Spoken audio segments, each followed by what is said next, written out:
नमस्कार, मेरा नाम है रजनीश सक्सेना और आप देख रहे हैं अमृत विचार। स्कूल फीस को लेकर शासन ने स्थिति भले ही स्पष्ट कर दी हो, लेकिन अभिभावकों का विरोध रुकने का नाम नहीं ले रहा है। हाल ही में ताज़ा मामला यूपी के बरेली से सामने आ रहा है। यहाँ पर शहर के जब जीपीएम स्कूल ने अभिभावकों से फीस मांगी तो उन्होंने हंगामा खड़ा कर दिया। आरोप था कि स्कूल ट्यूशन फीस के अलावा अन्य फीस भी मांग रहा है, जबकि इस लॉकडाउन में अभिभावकों के रोजगार ठप हो चुके हैं, आधी सैलरी पर काम कर रहे हैं, ऐसे में स्कूल पूरी फीस मांग रहा है। हद तो तब हो गई जब अभिभावकों ने यह आरोप लगाया कि स्कूल एडमिशन की 12,000 रुपये फिर से मांग रहा है। क्या है पूरा मामला, देखिए हमारी इस रिपोर्ट में। बरेली में प्राइवेट स्कूलों की मनमानी थमने का नाम नहीं ले रही है। लॉकडाउन में जहां हर इंसान की जेब पर कड़की छाई है, तो वहीं प्राइवेट स्कूल मनमानी फीस वसूलने और लॉकडाउन में लोगों को हुई परेशानी को समझने का नाम नहीं ले रहे हैं। ताजा मामला बरेली के जीपीएम स्कूल का है। फीस को लेकर जीपीएम स्कूल में अभिभावकों ने जमकर हंगामा किया। आरोप था कि स्कूल में मनमानी फीस वसूली जा रही है। लाइट से लेकर जनरेटर और लैब जैसा चार्ज अभिभावकों से लिया जा रहा है, लेकिन हकीकत ये है कि बच्चे ऑनलाइन पढ़ाई कर रहे हैं, जिसमें भी अभिभावकों का आरोप है कि पढ़ाई ठीक से नहीं होती। आरोप था कि स्कूल में 12,000 रुपए एडमिशन फीस ली जा रही है। अभिभावकों की मांग है कि लॉकडाउन में पूरी फीस न लेकर केवल ट्यूशन फीस ही ली जाए, जिससे स्कूल के टीचर्स का वेतन भी निकलता रहे और अभिभावकों पर बोझ भी न आए। लेकिन स्कूल की तरफ से अभिभावकों को कोरा आश्वासन ही दिया जा रहा है। हालांकि अब स्कूल प्रशासन ने अभिभावकों को 2 दिन बाद बात करने के लिए बुलाया है।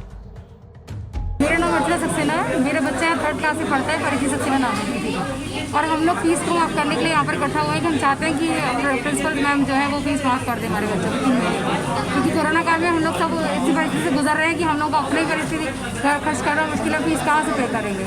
तो मैं यही चाहती हूँ कि मेरे बच्चों की 3 महीने की फीस माफ़ी कर दीजिए। मेरा बच्चा 5th क्लास में पढ़ता है। मैं यहाँ पर फीस को लेकर आई हूँ कि मतलब फीस हमारे लोगों की 3 महीने की माफ़ होना चाहिए। ऑनलाइन फीस जो क्लासेस ले रहे हैं उससे मतलब नहीं, मतलब फीस माफ़ होना चाहिए। बताइए कैसे कैसे आदमी क्या कर रहा है, क्या नहीं कर रहा है। बहुत ज़्यादा प्रॉब्लम हो रही है। 2-3 हफ्ते में दुकान खुल रही है, हम लोग अपना कैसा कर रहे हैं, बच्चों की कैसे फीस दे पाएंगे, कुछ तो इन लोगों को हम। अच्छा, ये एडमिशन फीस का क्या मामला है? एडमिशन फीस 12,000 रुपये ले रहे हैं, ये बताइए। आपने इनसे कहा नहीं क्यों?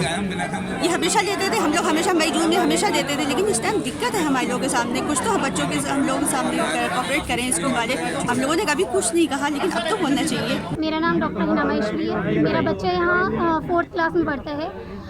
यहाँ पर जो फीस ली जा रही है वो पूरी फीस माफ़ नहीं की जा रही है। कोई भी फीस जो अप्रैल मई जून जुलाई अगस्त सितंबर मतलब जो है कंटिन्यूसली ली जा रही है, लेकिन मैं चाहती हूँ कि जून तक की फीस पूरी माफ़ करके जुलाई से केवल ट्यूशन फीस ही हमसे ले लें, जिससे कि इनकी सैलरी भी टीचर्स की निकलती रहे और हम लोगों पर भी बर्डन नहीं हो। क्योंकि हम लोगों को जो एक्टिविटी टीचर्स हैं उनकी सैलरी बिल्कुल 0 कर दी गई है, किसी भी स्कूल में नहीं मिल रही है। मैं खुद एक्टिविटी टीचर हूँ, मेरी भी सैलरी बिल्कुल 0 है। किस किस का चार्ज जोड़ा जा रहा है यहाँ पर? यहाँ मेंटेनेंस चार्ज है और इलेक्ट्रिसिटी चार्ज है, डायरी चार्ज है, जनरेटर फीस है, सारी फीस उसमें इंक्लूड की गई है। और हम चाहते हैं कि केवल ट्यूशन फीस ले ली जाए उसमें।